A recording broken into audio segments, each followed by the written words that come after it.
Okay, so today I have a very special guest. This is Monica, my friend from London that I DM'd and coerced into becoming my bestie in London. We just filmed a video on Monica's channel where we had British Chinese food, which is different from regular Chinese food. Yeah, very I would different. describe it as like fast food Chinese food. Yeah, where we answer deep, meaningful questions about turning 30 because it's Monica's birthday. In my video, this one, we are eating all these Asian snacks and we're going to talk about the future. So in Monica's video is the past, 30, reflecting. Reflecting, and now it's what's coming up next. Yeah, what are we looking forward to in this new decade? I used to watch Monica's video before I moved to London because she moved during COVID and then I moved after COVID. I really like your videos. I always compliment you all the time and then she gets all shy. Okay, I won't do it. I won't do it, but you should check out her channel, link it down below. I watched a lot of your videos and I was like, I feel like we would be good friends. We could be friends. And then so I DM'd her, I was like, hey, do you want to be my friend? And we met, and she was not a serial killer. Yeah, and then I infiltrated myself into her life. I have 30 questions as well. I'm gonna have them here. Just for snacks, I've had this before. This was not double the price, but triple the price. But these are quite good. They're like hot and spicy chips. And then this, like the Harpley. Childhood favorite. Childhood. Yeah. And then pepperoni. Korean. I feel like I'm trying to do ASMR. Korean Pocky? Yeah, Korean Pocky. And then this was kimchi chips. Yeah, that looks good. So I was okay. And then this, I'm not really sure what this is. Oh, this is the eel. Yeah. That's probably which might be interesting. And then this is lobster. And like lobster is one of those things that's like, do I know the taste of lobster? I don't know how it's gonna be on the trip. And like then these are Japanese. I've had these before, they're very good, but I don't know about this flavor. They're like rice crackers? Yeah, they're like rice crackers. Yeah. And then we have this spicy prawn. And then we have pandan cake. Dessert. Yeah, dessert. Because we just ate a very heavy meal. Yeah. These are also real candles. Yeah. They're so pretty and they're kind of fake looking, so I fully keep almost touching them and the killing color myself. blends was the holder. Okay. They look really good. So how do you feel about turning 30? I feel optimistic. Nice. I'm excited for a new chapter. Excited now. But when I was first thinking about it, I wasn't so excited. I was a little bit depressed. I was like, oh, is this where I want to be in life? Yeah. And then now that I've figured it out a little bit more, I'm now excited. What about you? Yeah, that's exactly how I felt, which we talked about in your video, but this is very graceful. Sorry. Still on it?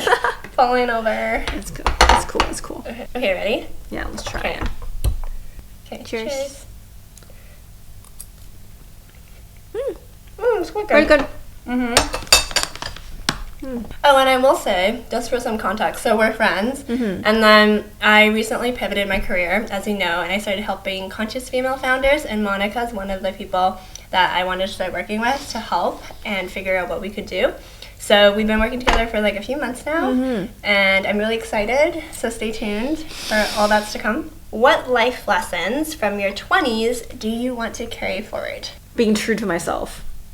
Definitely something I learned more so in my 20s. It's where you feel the most impact of not being true to yourself in your 20s. Like when you're teens and in university, it's kind of like okay because everyone's kind of shuffled along the same path. But you don't really realize whether you're being true to yourself or is this how just life is. And then in your 20s, when you start making decisions that like could rapidly shift your life or take your own resources, that's when you kind of feel like, oh, yeah, maybe this is not really what I want. So I think that's like the big lesson I learned in my 20s, to be more true to myself. I think really similarly, we talked about being like confident in ourselves and knowing what we want, and like, talked about taking care of myself too, but I think in my 20s I put everyone before myself, and so I would constantly be burnt out. We talked about being resentful as well. I now want to take care of myself, fill my own cup before filling others.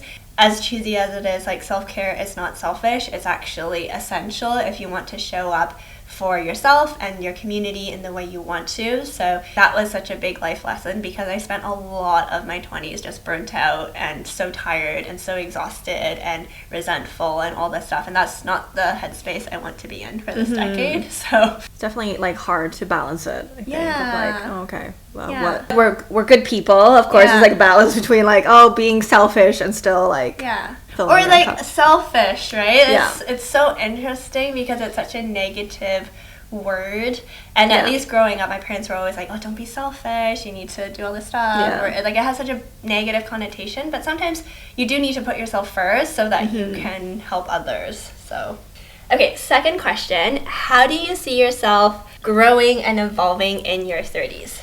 I definitely would hope to see myself be more confident doing what I am aspiring to do for myself. Yeah.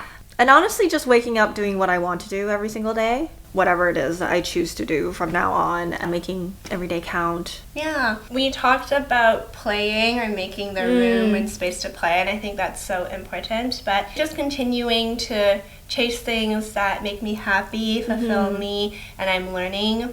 I talked about this in my career pivot video, but throughout my entire career, I always tried to learn new things and do things that push me and challenge me, and I think I just want to continue that, because sometimes when you get older there's like resistance to learn, resistance to try new things, as sad as it sounds, you know, like we're turning 30, we're not turning 60 or like 80 or whatever, you know. Sometimes I feel like I sound like a grandma, but there's a resistance to try new things, and I just don't want to lose that. So it's just like continuing to put growth and learning and curiosity at the forefront. For sure. What does success mean to you now compared to in your 20s?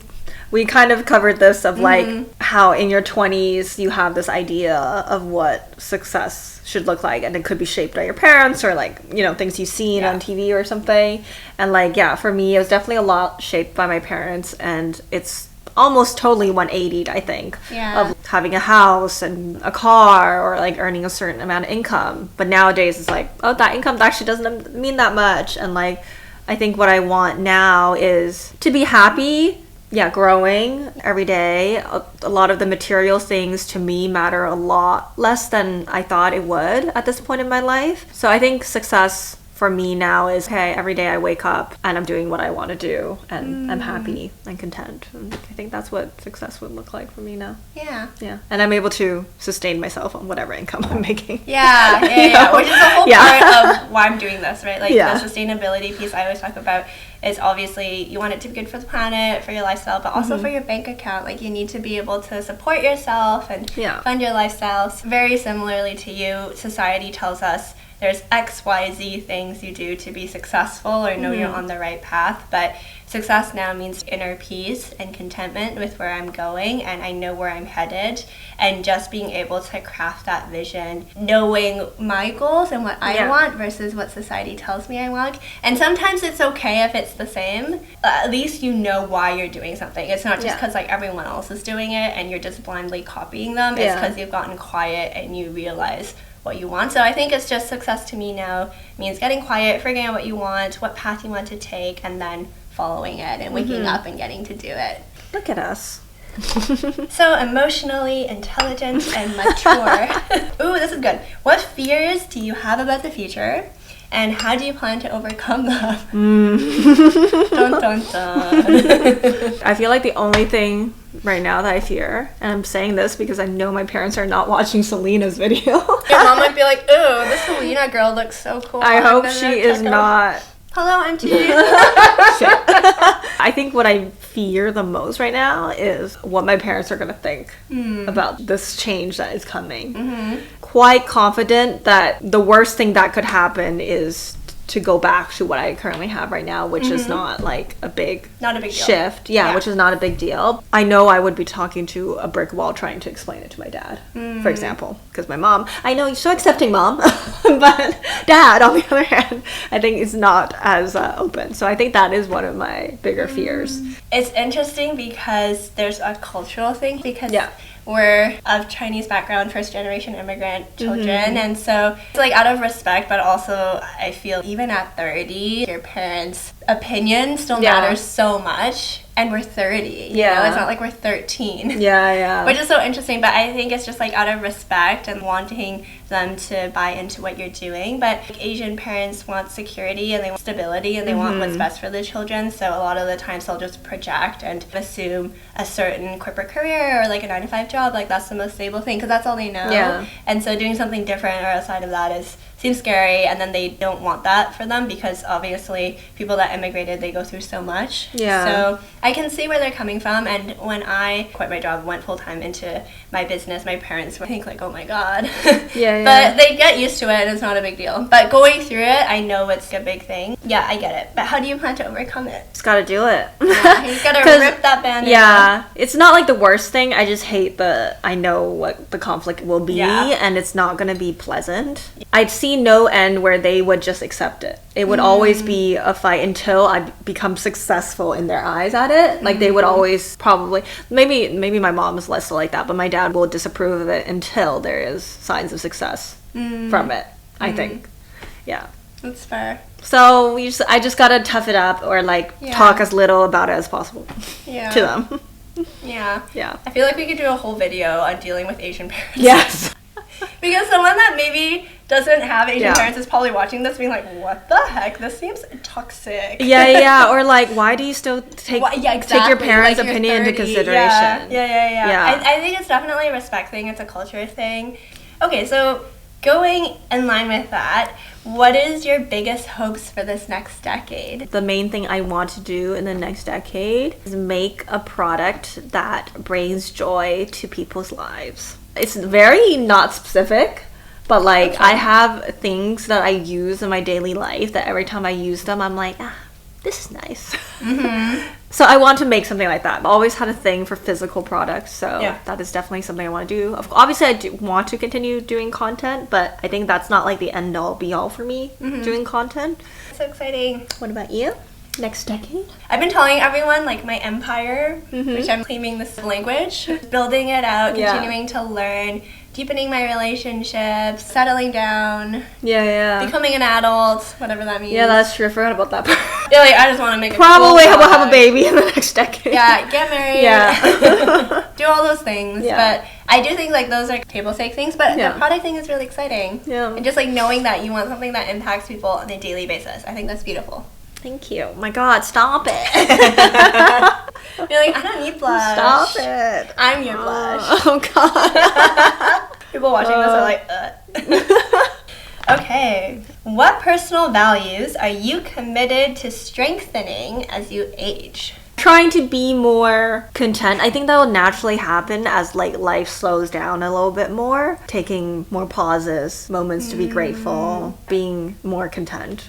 With the present. I think I have difficulties with that right now. That's fair. I think most people do, so it's okay. Yeah. Why don't we eat open something? A chip? Yeah. Okay. You want to open it? I opened it kind of weirdly. Do you like it? It's good. It tastes like the one, like the bigger cookies, right? Yeah. I like to eat chips with chopsticks. It tastes chicken. These taste exactly the same. Yeah, it tastes chicken flavor, but I don't taste the chicken. It just tastes like normal flavor. It just tastes salty. Yeah. It's really good. So addicting. Next question. How do you plan to continue learning and growing intellectually? Oh boy.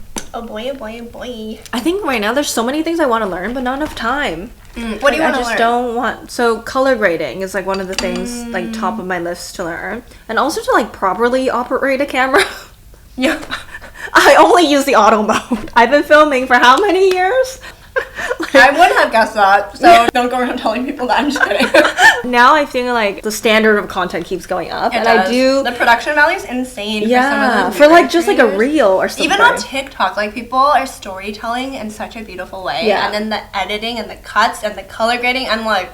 Exactly. This it's is like an Oscar. A film This is a fucking Oscar on TikTok. film, yeah. So then, of course, I look at that and it's like, I don't think you need that to be a popular TikToker or whatever, right? But I like it, so I do want to learn how to do it, make better ideas come to life. But I think that's like the main thing at the moment I want to learn. I do also quite want to learn something about like product design and like 3D printing or like something like that. But definitely more like crafty, creative stuff. Yeah. I feel like you're really good at picking random skills up and you're super resourceful. How do you learn new skills? Learning by doing. So I'll usually I'll see something that inspires me and then I'll be like, okay, I want to use that in my next video, so I need to learn how to do it. But unless I'm applying it to my current video, it just like goes over my head. Interesting. Yeah, I have to just do it on the thing I'm working on. Yeah. I'm like learning more about venture capital right now through books. And I'm a big reader. Richard gave me a Kindle a few years ago. It's like the best gift he's ever given me because I use it all the time. Daily. Yeah, and the Kindle's so nice because it's light, and I can download so many books. I can read it on the plane, on the tube. It's so easy. So I just learn a lot by reading, and then I learn by doing a lot too. I feel like you're good at memorizing the points from the books because sometimes you'll quote things from books, and I'm like, oh my god, I can't remember anything I read. It's only because it hits so hard and so deeply that I'm like, it hit a nerve. Hit a nerve, and then my brain was like, ooh, remember this, remember this. I don't remember everything about books, but it's like if something is really, really profound or it impacts me in a really big way, then I remember it. Yeah. And then I tell everyone about it. Yeah. And the more I tell everyone about it, the more I remember it again. That's true. How do you plan to stay true to yourself in a world that is constantly changing? I think I'm feeling it with the short form content stuff a bit. It's changing. The world wants more short form content. And I cannot. Yeah, you're a long form girly. I'm a long form girly. I enjoy more consuming long form. I feel my attention span dying consuming short form content. And I still do because it's addicting, but I guess just trying my best.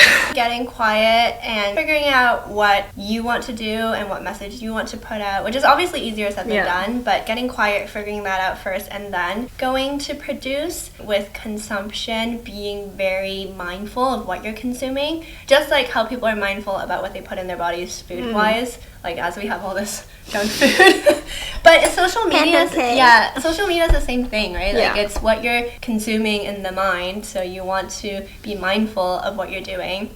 And I say this, and I sit here I'm all high and mighty, but my TikTok screen time is quite high.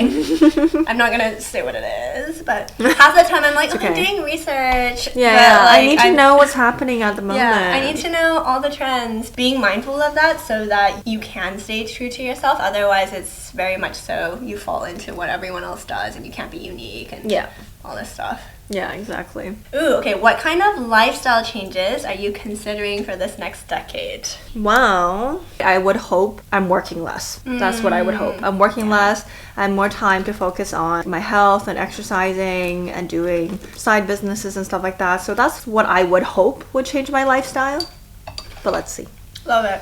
I feel very similarly, more at peace with myself, taking care of myself, taking care of my body, taking care of my mental health, taking care of my community, my business. I'm in a quite balanced state. You're never fully balanced, but I do feel like I'm in a good place where I'm committing time to my relationships, seeing my friends, connecting with people, doing content, doing the business, trying to work out, and do all the things. It's a lot. Yeah, it's a lot. And travel and on a wedding, continuing to just be mindful. Yeah. But I realize even when I'm not busy in terms of things being due and stuff, I always find myself in ways to be busy. Yeah. So I guess it's just finding ways to not do that to myself. Don't fill in the blanks if you don't have to. Yeah. Plans got canceled. Well, perfect time to just chill. And I'm do nothing. Yeah, it's perfect. Oh, you can't go out. Oh. Great. Now let me go to my 15 things on my to-do list. Yes. How do you plan to handle setbacks and challenges in your 30s? Are there going to be setbacks and challenges? No, it's going to be smooth sailing. Exactly. How dare you tell me there's going to be setbacks and challenges? Yeah, your back's not going to hurt. Oh. It's going to be magical. You're not going to get hangovers. Roll up in the fetal position and walk back and forth. Ignore it. Yeah, just away. I think I just power through. I think I either power through or run away. Sometimes it's hard to define which one of the two it is. You look at it, you're like, no. Do I touch it? Do I don't touch it? Yeah. Something that I feel like I didn't do before is I'm someone that's quite introspective, and so when I have a problem, I like to process it. And I think it's important to process it, obviously, but then I would process it by myself, kind of get stuck, and then keep processing it by myself, and it would just be kind of a vicious circle until one day I either found a solution or like whatever. But in this decade, I hope that I can be vulnerable and talk to more people about it, so then I can ask for help. I think that's something that's important, like asking for help when you need it, whether it's from your partner, your friends, your family members, or professional help like a therapist or something. But yeah, just knowing that you don't have to go through setbacks and challenges alone. Yeah, no, for sure. You can talk to me. Yeah, you can talk to me.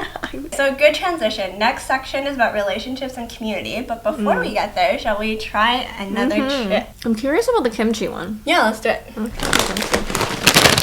What do you think is Chinese one? Yeah. Oh, I would have thought it was Korean. You have to put these away. These are I know. so addicting. I think I ate half of it. They're so good. It's okay, they're little. Yeah. Let's cheers. Cheers. Oh, I don't it's like complicated. the aftertaste. It's an experience.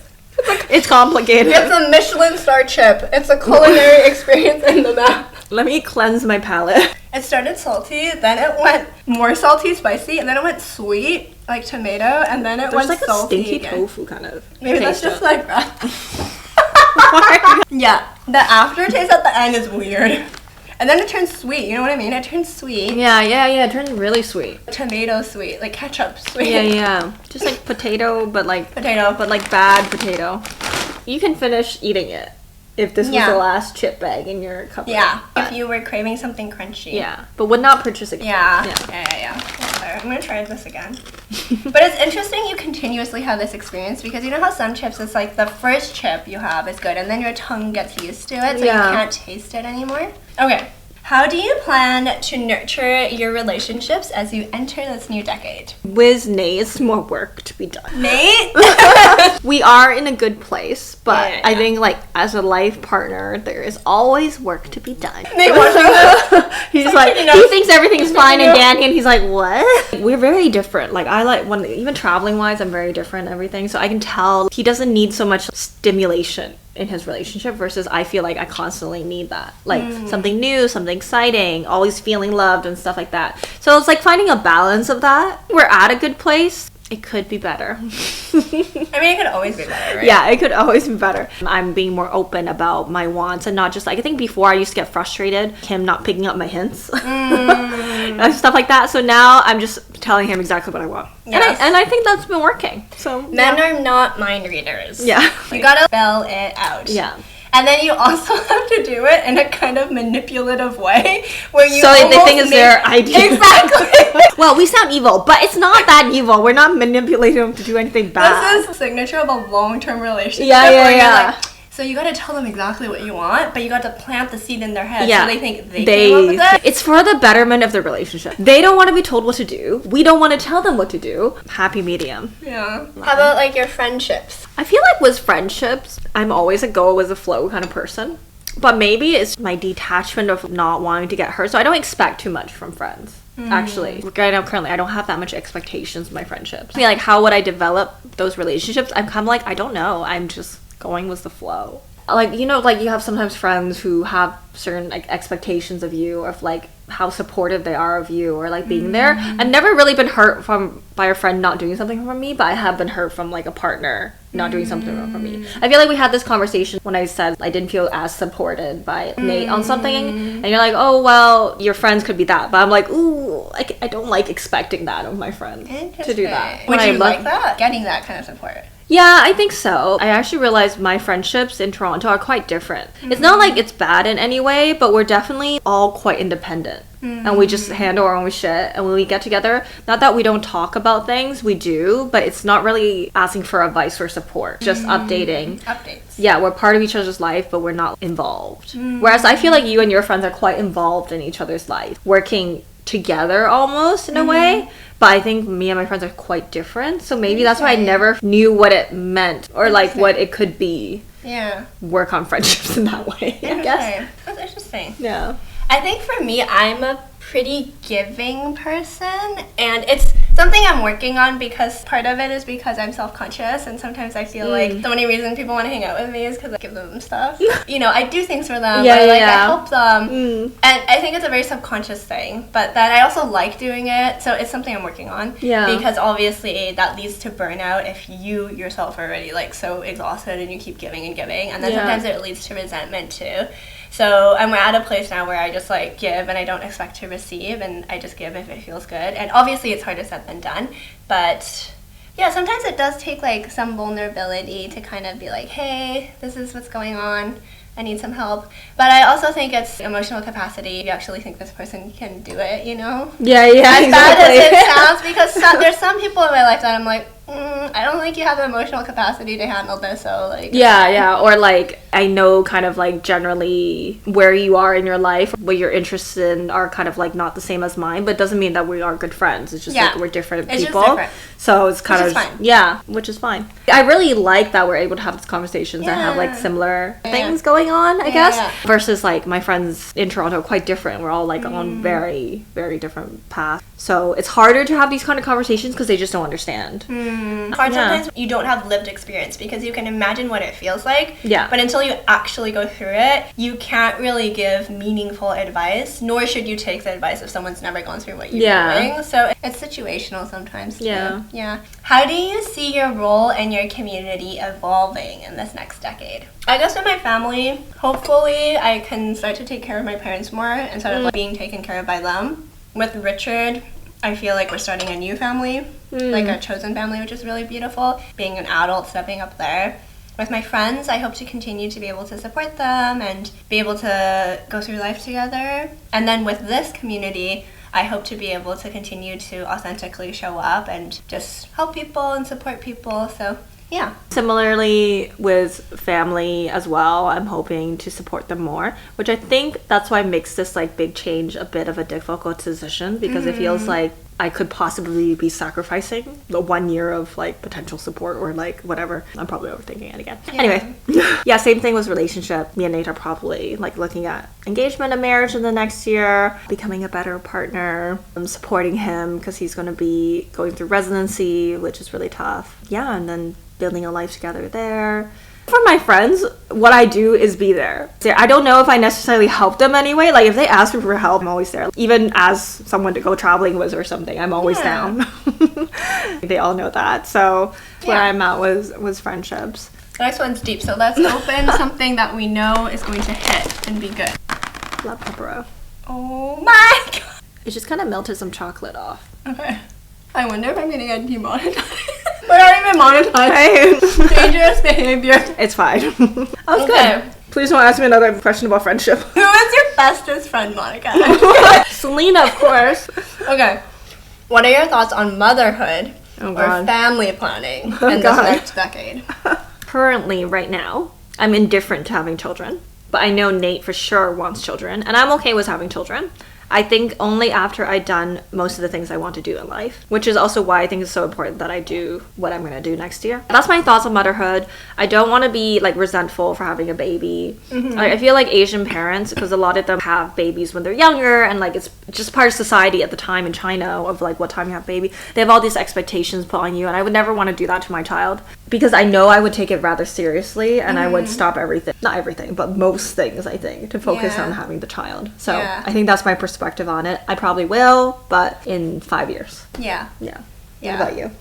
It's very similar. I feel like I have the perspective where I think having a child is a privilege and at the same time such a big responsibility, and it should not be a decision that you make lightly, and you should not make it willy-nilly. And the reason why I'm so passionate about this is because I've seen other people do it willy-nilly, and having a child is not a band-aid to fix your relationship. It's not also something that, they're cute. Like, it's a big responsibility. Having a child's a lot of work.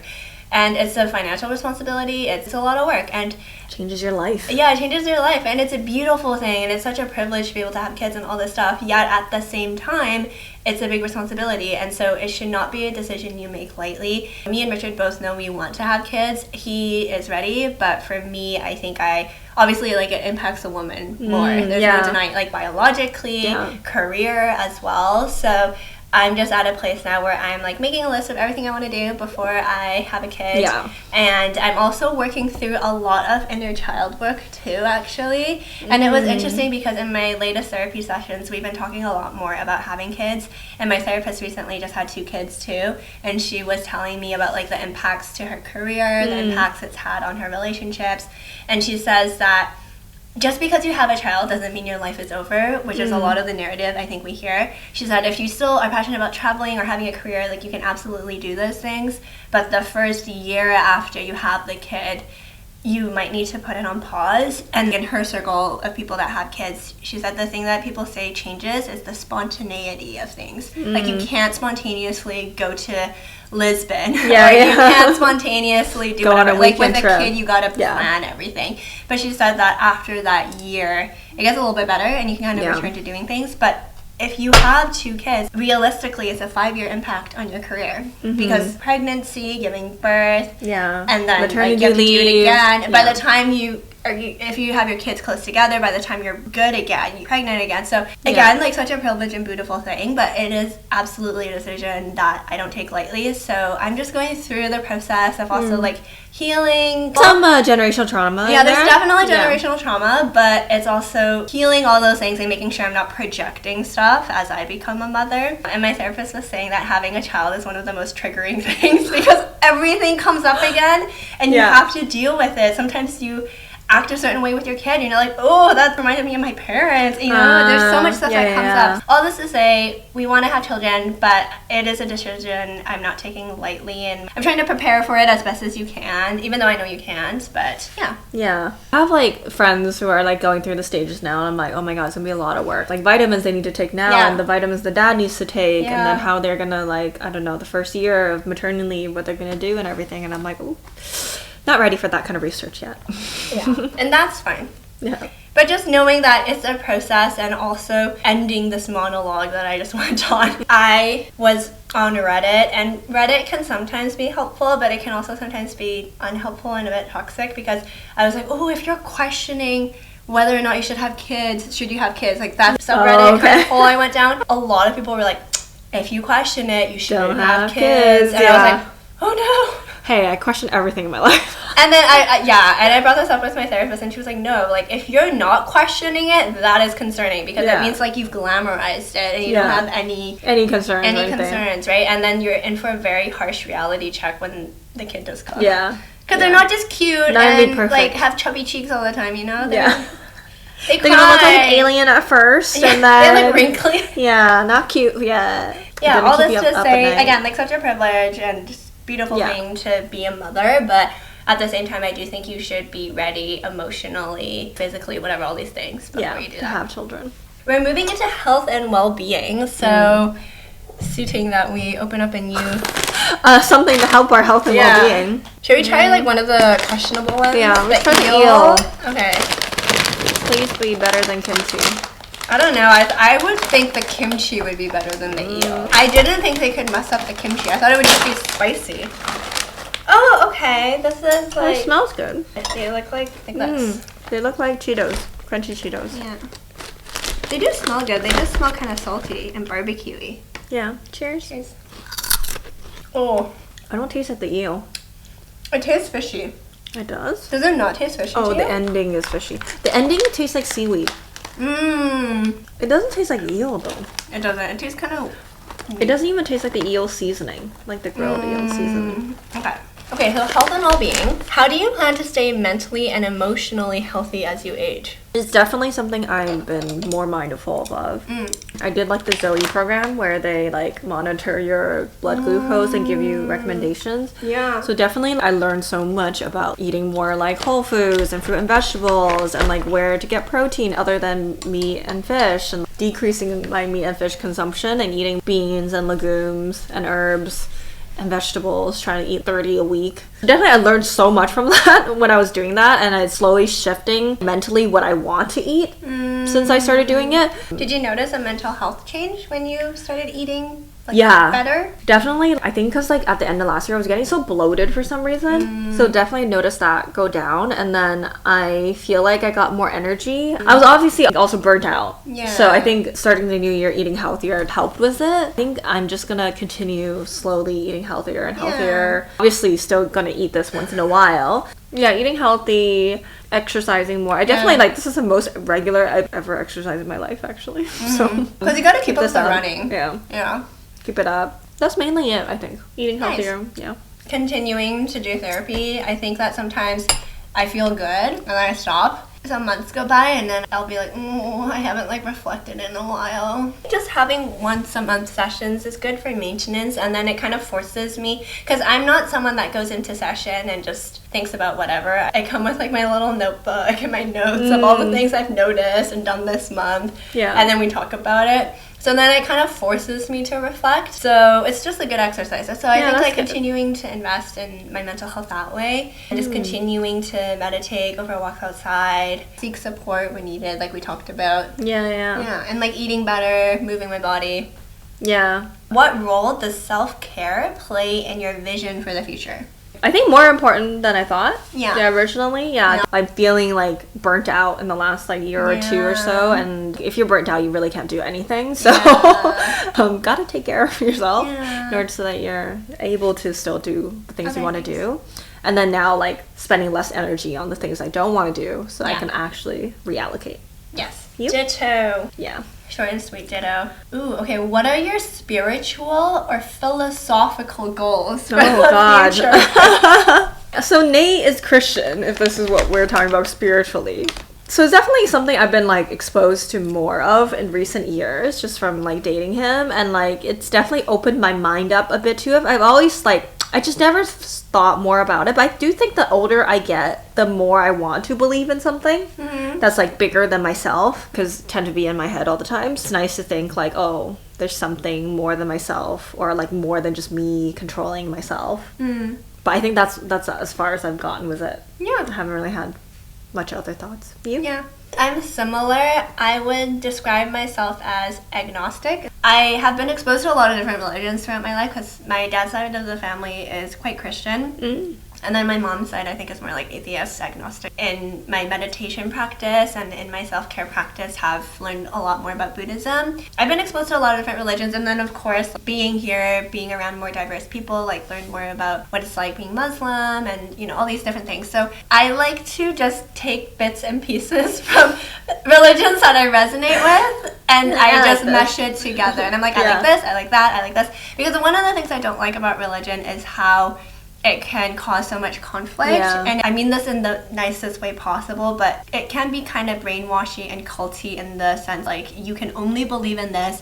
If you don't believe in this, you are the enemy. And then people go to war and there's all this conflict. And so that's the thing I don't like about religion, but I do like the fact that it gives people something to believe in. It gives people hope. It gives people purpose, which I think is a beautiful thing. There's really nice concepts and principles, and so I just steal what I like and then peace. I'm so sorry if this offends someone that's deeply passionate about religion, but that's just how I see it. Just continuing to learn about different religions and principles, because it allows me to understand more about different cultures and different perspectives. And so yeah, I think it's like everyone's on like their own path to learning about this, and I don't know if I'm ever gonna like be a certain religion, but just being open-minded. I think that's the most important thing, right? Being open-minded, willing to learn and hear about other people's perspectives. And even if it's different from you, it doesn't mean it's wrong, and you don't have to be offended. You can have multiple gods exist. And it's okay. It's okay. No one knows, actually, right? I do want to learn more about philosophy, too. Yeah, I don't know much about philosophy, I would say. Yeah. Okay, what does happiness look like for you in your 30s? We've talked about this a little bit. A little bit. I think just, being at peace. Yeah. How do you plan to manage the pressures of society as you enter this new phase of life? I feel like we're already at a better place. Yeah. Where I feel less the pressures of society, actually. I feel like in my 20s, I felt more the pressures of society. And maybe it's because I've already, like, paid my dues to society. I've already done what society have asked from me. Yeah. I have the credits on my resume to back it up. I bought the house. You paid the taxes. I've done the job. Yeah. And I'm telling you, this is not what I want.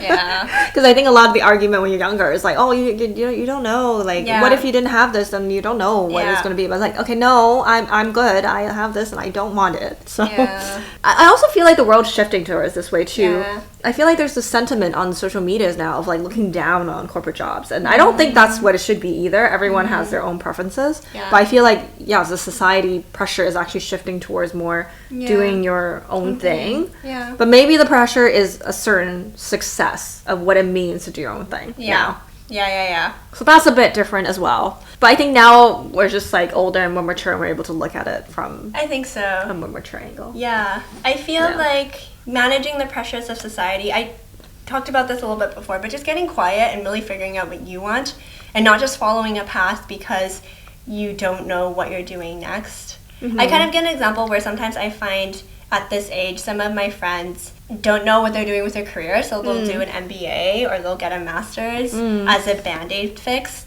I know so many people about to do an MBA or just finish an MBA. Yeah, just as a band-aid fix, because in school, you know what's next. You know the next semester, what courses you're taking, how to get that A or whatever, and there's a roadmap, and some people just thrive under that, and then you graduate, and then you're just thrown into the real world with no roadmap, and there's so many endless possibilities.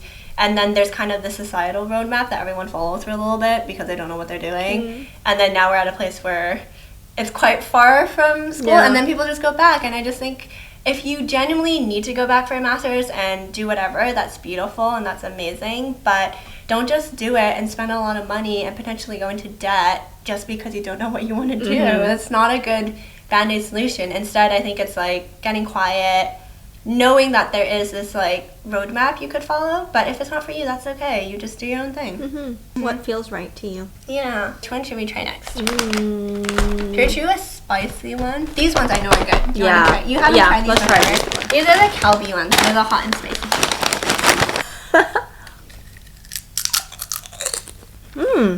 Yeah, these are good. I know they're good. Non-offensive, salty and spicy. Perfect. No aftertaste. I appreciate it. How do you plan to balance your career ambitions with personal life? For me, it's just always worked out so far that Nate has been like so intensely studying for medical school. After work, like even when he's here, we would just study together, or like I would work on my videos. Like I was like talking to him before, I was like, oh, it'd be so different if you had a normal job and after job you wanted to chill. Right? Like he wants to chill and then I want to edit videos. Like he's gonna be bored, right? So I don't know how you manage that. But that's why your partner can't be your everything. Like Richard needs other friends, and you know. Yeah, so for me, it helps that, like, he's also working, so I'm working. And then when he does residency, he's going to be working really odd hours and everything.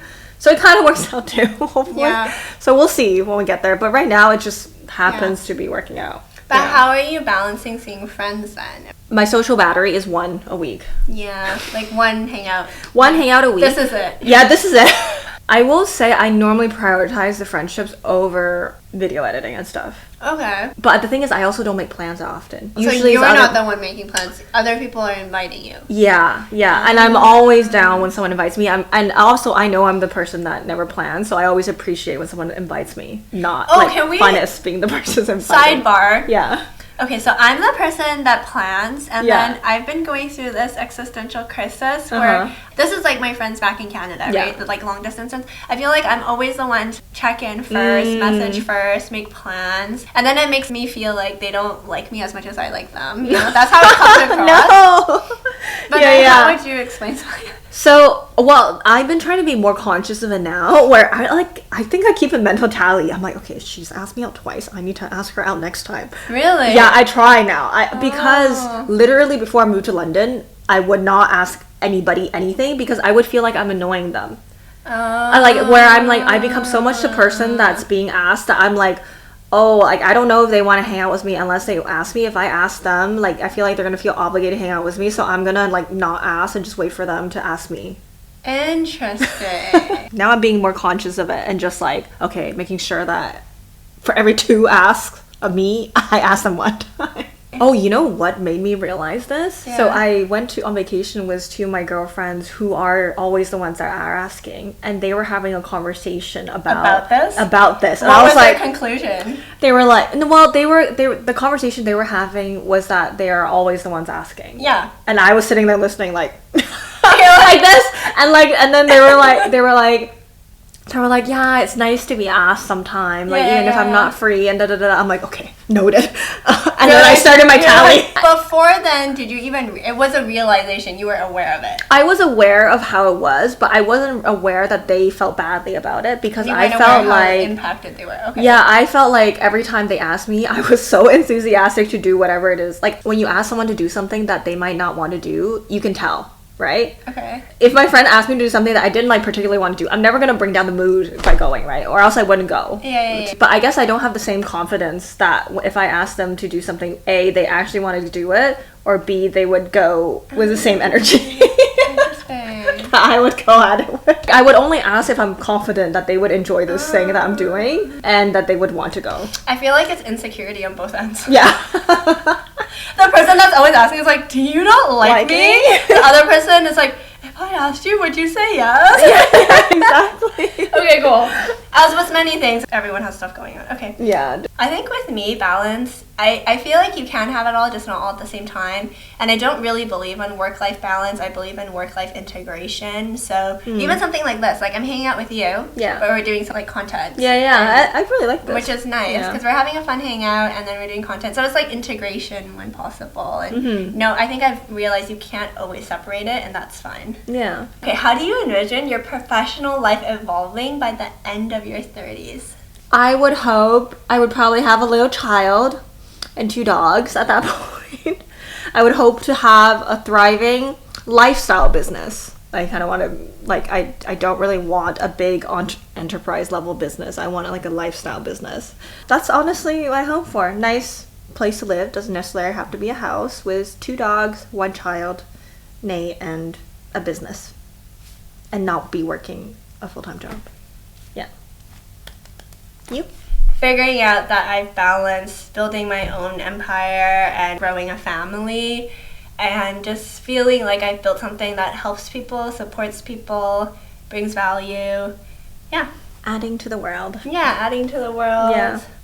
Nice. Yeah. I hope we are there. We'll check in at 39. We'll check in. Okay, what does financial independence mean to you, and how do you plan to achieve it? For me, I feel like it largely revolves also around my family, unfortunately. I feel like I will only feel truly financially independent when I'm able to support them as well. I don't think there is a level of money. Like, if it was just about myself, I would say I'm financially independent right now.